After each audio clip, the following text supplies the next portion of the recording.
Lecture du livre du prophète Michée. Malheur à ceux qui préparent leurs mauvais coups, et, du fond de leur lit, élaborent le mal. Au point du jour, ils l'exécutent, car c'est en leur pouvoir. S'ils convoitent des champs, ils s'en emparent. Des maisons, ils les prennent. Ils saisissent le maître et sa maison, l'homme et son héritage. C'est pourquoi ainsi parle le Seigneur. Moi, je prépare contre cette engeance un malheur où ils enfonceront jusqu'au cou. Vous ne marcherez plus la tête haute, car ce sera un temps de malheur. Ce jour-là, on proférera sur vous une satire, et l'on entonnera une lamentation. On dira : nous sommes entièrement dévastés. On livre à d'autres la part de mon peuple. Hélas, elle m'échappe. Nos champs sont partagés entre des infidèles. Plus personne, en effet, ne t'assurera une part dans l'assemblée du Seigneur.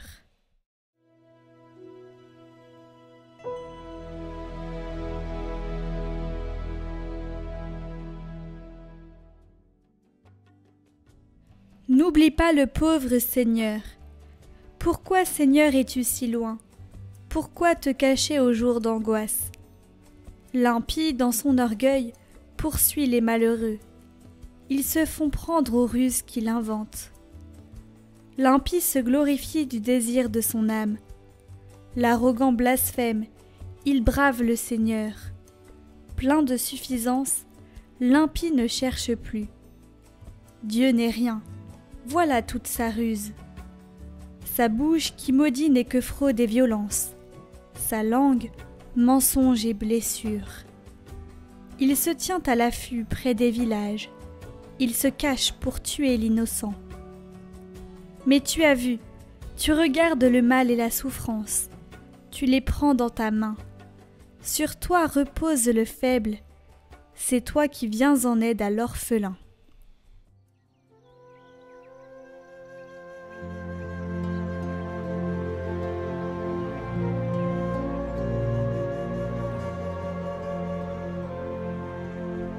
Évangile de Jésus-Christ selon saint Matthieu. En ce temps-là, une fois sortis de la synagogue, les pharisiens se réunirent en conseil contre Jésus, pour voir comment le faire périr. Jésus, l'ayant appris, se retira de là. Beaucoup de gens le suivirent, et il les guérit tous. Mais il leur défendit vivement de parler de lui. Ainsi devait s'accomplir la parole prononcée par le prophète Isaïe.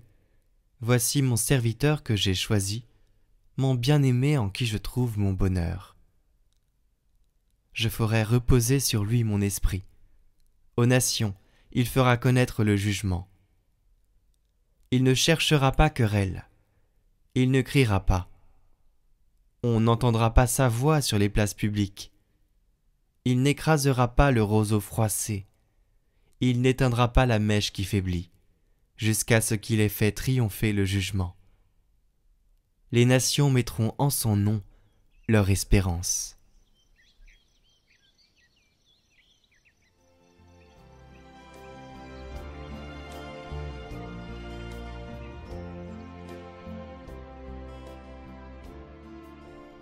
Le prophète Isaïe annonce lui aussi la justice du serviteur de Dieu, qui réalise sa mission dans le monde selon un style contraire à l'esprit du monde.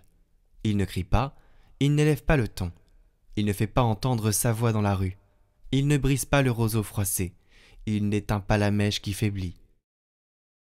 C'est l'attitude de la douceur. C'est cela que Jésus nous enseigne à travers son humilité, la douceur, l'attitude de la simplicité, du respect, de la modération et de la vie cachée, demandée encore aujourd'hui aux disciples du Seigneur. Combien, c'est triste à dire, combien de disciples du Seigneur se vantent d'être des disciples du Seigneur? Celui qui se vante n'est pas un bon disciple. Le bon disciple est humble, doux. C'est celui qui fait le bien sans se faire remarquer.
Aujourd'hui, l'Église fête Notre-Dame du Mont Carmel, une très ancienne dévotion qui trouve ses racines dans l'Ancien Testament.